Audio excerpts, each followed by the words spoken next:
सुल्तान महमूद गजनवी बहुत बड़ा बादशाह गुजरा है। बहादुरी के अलावा नेकी और रहम दिली में भी उसका नाम बाकी रहेगा। उसकी आदत थी कि रात के वक्त भेस बदल कर गली कूचों का चक्कर लगाया करता था ताकि उसे रियाया की तकलीफों का अंदाजा हो सके। एक मर्तबा वो रात को इसी तरह फिरते फिराते एक सुनसान और वीरान जगह पर जा निकला। वहां उसे चार आदमी दिखाई दिए जो आपस में आहिस्ता आहिस्ता बातें कर रहे थे। सुल्तान ने उनके करीब जाकर कहा, भाइयों, तुम कौन हो और यहाँ क्या कर रहे हो? उन्होंने जवाब दिया, मियाँ, हम चोर हैं और हम चोरी के मुतल्लिक सलाह मशवरे कर रहे हैं। सुल्तान ने कहा, फिर तो तुम मेरे साथी हो, मुनासिब समझो तो मुझे भी अपने साथ शामिल कर लो। चोर कहने लगे, मियाँ, हम उस वक्त तक किसी को अपने साथ शामिल नहीं करते जब तक उसमें कोई खास खूबी ना हो। पहले तुम अपनी खूबी बयान करो, फिर हम फैसला करेंगे कि तुम्हें अपने गिरोह में शामिल करना है कि नहीं।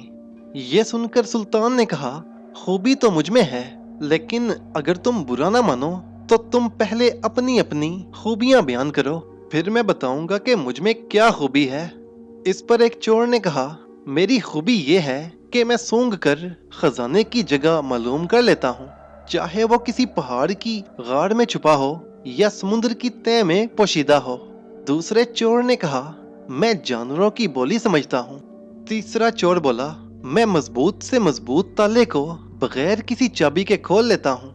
चौथे चोर ने कहा, मेरी खूबी ये है कि मैं जिस शख्स को एक बार देख लूं, चाहे अंधेरे में ही क्यों ना देख लूं, दूसरी बार उसे देखने पर फौरन पहचान लेता हूँ। जब चारों चोर अपनी अपनी खूबियां बयान कर चुके तो सुल्तान ने कहा, मेरी खूबी ये है कि अगर कोई मुजरिम फांसी के तख्ते पर भी खड़ा हो और मैं जरा सा सर हिला दूं तो वो फौरन रिहा हो सकता है। चारों चोर ये सुनकर हैरान भी हुए और खुश भी। वो बोले, भाई, तुम्हारा कमाल तो हम सबसे बढ़कर है। तुम हमारे साथ होगे तो हमें किस बात का डर है। इसके बाद वो उस रात की चोरी के मुतल्लिक सलाह मशवरा करने लगे। आखिर सलाह ये ठहरी कि आज रात शाही महल में चोरी की जाए। ये फैसला करके वो शाही महल की तरफ रवाना हो गए। रास्ते में एक गली से गुजरे तो वहां एक कुत्ता भौंका। सुल्तान ने कहा, ये कुत्ता क्या कह रहा है? जिस चोर ने जानवरों की बोली समझने का दावा किया था, उसने जवाब दिया, ये कुत्ता कह रहा है कि तुम पांचों में से एक सुल्तान है। सुल्तान ने हैरानी जाहिर करते हुए कहा, भला हम में से कौन सुल्तान हो सकता है? चोर ने कहा, ये मालूम नहीं, मगर कुत्ते ने तो बस इतना ही कहा था। फिर बात आई गई होगी। वो पांचों शाही महल की तरफ बढ़ गए। शाही महल में दाखिल होने में उन्हें कोई दिक्कत पेश न आई। एक चोर ने सूंघ कर खजाने की जगह मालूम की। दूसरे चोर ने चाबी के बगैर खजाने के एक संदूक का ताला खोला जो अशरफियों और हीरे जवाहरात से भरा पड़ा था। उन्होंने ये सारा माल समेट लिया, मगर सुल्तान के कहने पर एक कीमती हीरा वहीं संदूक में पड़ा रहने दिया। इसके बाद वो जिस तरह खामोशी से महल में दाखिल हुए थे, उसी तरह बाहर निकल आए। बाहर निकलकर उन्होंने जंगल की राह ली। उस जंगल में एक गार था जो उन चोरों का ठिकाना था।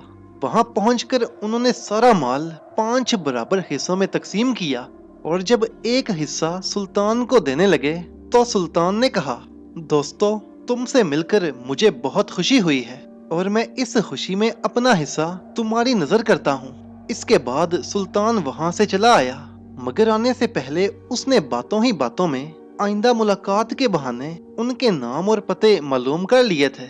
उधर शाही महल में शाही खजाने का मुहाफिज जब खजाने वाले कमरे में आया तो उसने देखा कि खजाने का एक संदूक खुला हुआ है और उसमें जो अशरफियां और जवाहरात थे वो गायब हैं। सिर्फ एक हीरा पड़ा है।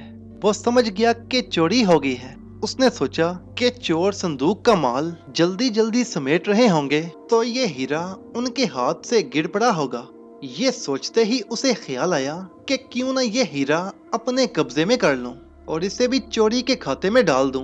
किसी को क्या पता चलेगा, सब यही समझेंगे कि चोर जहां और माल ले गए वहां ये हीरा भी ले गए।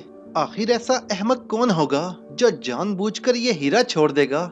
ये सोचकर तो उसने हीरा अपनी जेब में डाला और खुद सुल्तान की ख्वाबगाह की तरफ रवाना हुआ ताकि उसे चोरी की इत्तला दे सके। शाही ख्वाबगाह में पहुंचकर उसने सुल्तान को इत्तला दी कि शाही खजाने में चोरी हो गई है और चोर एक संदूक से अशरफियां, सोना चांदी और हीरे जवाहरात चुरा कर ले गए हैं। जल्द ही शहर में हर तरफ शोर मच गया। सुबह होने तक बच्चे बच्चे को इल्म हो चुका था कि रात शाही खजाने में चोरी हो गई है। सुल्तान ने अपने शाही सिपाहियों का एक दस्ता चोरों के ठिकाने की तरफ रवाना किया। चोर रात भर के थके मांदे आराम कर रहे थे। सिपाहियों ने उन्हें माल समेत गिरफ्तार कर लिया और उन्हें बांधकर शाही महल में ले आए। सिपाहियों ने चोरों की गिरफ्तारी की इत्तला सुल्तान को दी तो सुल्तान ने हिदायत की कि उनको फिलहाल मेरे सामने न लाया जाए और फांसी की कोठरी में बंद कर दिया जाए, मगर पहले उस माल को खजाने की फहरिस्त से मिलाकर देख लिया जाए कि उसमें कोई चीज कम तो नहीं है। सुल्तान के हुक्म के मुताबिक चारों चोरों को फांसी की कोठरी में कैद कर दिया गया। जो माल उनके पास से बरामद हुआ था उसे खजाने की फहरिस्त से मिलाकर देखा गया तो मालूम हुआ कि उसमें कीमती हीरा कम है।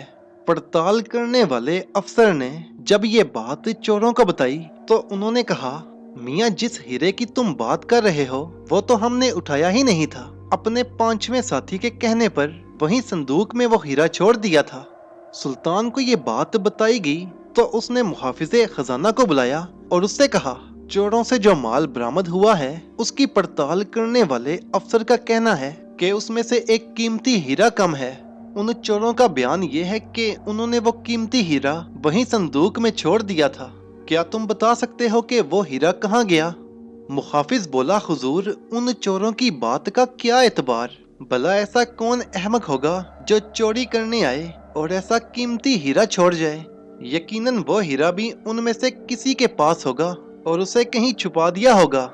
सुल्तान ने मुहाफिज की ये बात सुनकर उसे रुखसत कर दिया, मगर दिल में तो वो कुछ और ही सोच रहा था। उसने एक खास मकसद के तहत ही चोरों से ये कहा था कि वो हीरा वहीं संदूक में पड़ा रहने दिया जाए। अब वो अगला कदम मुनासिब वक्त आने पर उठाना चाहता था। उधर चोर फांसी की कोठरी में हैरान हो होकर सोच रहे थे कि सुल्तान के जिन सिपाहियों ने हमें गिरफ्तार कर लिया वो अभी तक हमारे पांचवें साथी को क्यों नहीं पकड़ सके। एक चोर कहने लगा, यारो, रात जिस कुत्ते ने बादशाह की खबर दी थी कहीं वो हमारा पांचवा साथी ना हो। दूसरा चोर कहने लगा, अगर रात वाकई बादशाह हमारे साथ था तो मैं उसे पहचान लूंगा। इसके बाद उन्होंने सिपाहियों से कहा, हमें अपने किए की सजा तो भुगतनी ही है। तुम इतना करो कि मेहरबानी करके हमें एक बार बादशाह के सामने पेश कर दो। सिपाहियों ने सुल्तान को इत्तला की तो उसने मुहाफिजे खजाना से कहा, तुम उन चोरों के पास जाओ और उनसे कहो कि शाही खजाने की फहरिस्त के मुताबिक तुम्हारे पास से बरामद होने वाले माल में एक कीमती हीरा कम है। जब तक तुम वो हीरा पेश नहीं कर देते तुम्हें सुल्तान के हुजूर पेश नहीं किया जा सकता। मुहाफिजे खजाना ने सुल्तान की ये बात जाकर चोरों से कही तो जो चोर सूंघ कर खजाने की जगह मालूम कर लेता था वो हैरानी से मुहाफिजे खजाना की तरफ देखने लगा। फिर उसने मुहाफिज से कहा, जनाब, आप हमें सुल्तान के पास ले चलिए, हम वो हीरा वहीं दरबार में उनके हुजूर पेश कर देंगे। मुहाफिजे खजाना ने वापिस जाकर ये बात सुल्तान को बताई तो उसने हुक्म दिया, अच्छा, उन्हें ले आओ। मुहाफिजे खजाना वापिस चोरों के पास गया और उन्हें सिपाहियों के पहरे में सुल्तान के दरबार में ले आया। सुल्तान के इशारे पर उसके वजीरों ने चोरों से पूछा, वो हीरा कहाँ है? इस पर चोर, जो सूंघ कर खजाने की जगह मालूम कर लेता था, आगे बढ़ा और सुल्तान को अदाब करने के बाद बोला, आली जा, वो हीरा इसी दरबार में मौजूद है, मगर इससे पहले कि वो हीरा हुजूर की खिदमत में पेश किया जाए मैं ये दरख्वास्त करता हूँ कि हमारी अच्छी तरह तलाशी ले ली जाए ताकि हुजूर को इस बात का इत्मीनान हो जाए कि हीरा हम चारों में से किसी के पास भी नहीं है। सुल्तान ने मुहाफिजे खजाना को इशारा किया और उसने बारी बारी तमाम चोरों की तलाशी लेकर ऐलान किया कि हीरा किसी के पास नहीं है। इस पर फिर वही चोर आगे बढ़ा और एक बार फिर सुल्तान की खिदमत में आदाब बजा लाकर कहने लगा, आली जा, आपके इस अफसर ने हमारी तलाशी लेकर इत्मीनान कर लिया है कि हीरा हम चारों में से किसी के पास भी मौजूद नहीं है। अब मैं हीरा आपकी खिदमत में पेश करने लगा हूँ। آپ کے اس افسر کی صدری میں ایک خفیہ جیب ہے۔ اس خفیہ جیب کے اندر ایک ڈبیا ہے اور وہ ہیرا اس ڈبیا کے اندر موجود ہے۔ اگر غلام کو اجازت ہو تو وہ ہیرا اس ڈبیا سے نکال کر حضور کی خدمت میں پیش کرے۔ سلطان نے کہا اجازت ہے۔ جب چور محافظ خزانہ کی طرف بڑھا تو اس کا رنگ اڑ گیا۔ چور نے اس کی صدری کی خفیہ جیب سے ڈبیا نکالی اور اسے کھول کر وہ ہیرا سلطان کی خدمت میں پیش کر دیا۔ چور ہیرا سلطان کی خدمت میں پیش کر کے مڑا تو سلطان نے محافظ خزانہ کی طرف نگاہ کی۔ خوف سے اس کا رنگ زرد ہو گیا تھا، چہرے پر ہوائیاں اڑ رہی تھیں۔ سلطان نے سپاہیوں کو اشارہ کرتے ہوئے کہا، گرفتار کر لو اسے اور اسے لے جا کر قید خانے میں ڈال دو۔ سپاہی فوراً آگے بڑھے اور محافظ خزانہ کو گرفتار کر کے لے گئے۔ تمام اہل دربار حیرت سے یہ تماشا دیکھ رہے تھے۔ سلطان نے کہا، اس نامراد کے خلاف ہمیں ایک عرصے سے شکایتیں مل رہی تھیں کہ یہ امانت میں خیانت کر رہا ہے، مگر اس کی خیانت ظاہر نہیں ہو رہی تھی کہ یہ اپنا کام بڑی ہوشیاری سے کرتا تھا۔ مگر ہوشیار سے ہوشیار چور بھی ایک دن قابو میں آ جاتا ہے۔ اب ہم اسے ایسی عبرتناک سزا دیں گے کہ آئندہ کسی کو بھی امانت میں خیانت کرنے کی جرت نہ ہو۔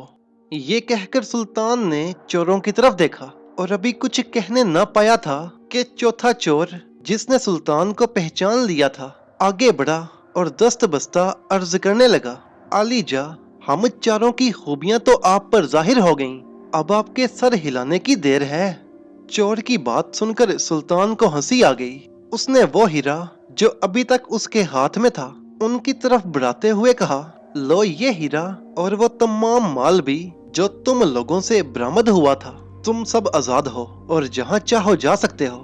تم پر یہ نوازش اس لیے نہیں کی جا رہی کہ تمہاری وجہ سے ہم ایک بددیانت افسر کو پکڑنے میں کامیاب ہوئے ہیں، بلکہ ہم دنیا کو یہ بتانا چاہتے ہیں کہ امانت میں خیانت بہت بڑا جرم ہے۔ چوری کو معاف کیا جا سکتا ہے، مگر امانت میں خیانت، چاہے وہ معمولی سی ہی کیوں نہ ہو، معاف نہیں کی جا سکتی۔ چاروں چور جو اپنے خیال میں اپنی زندگی سے ہاتھ دھو بیٹھے تھے، اشرفیاں اور ہیرے جواہرات سمیت خوش خوش سلطان کو دعائیں دیتے ہوئے محل سے باہر نکلے۔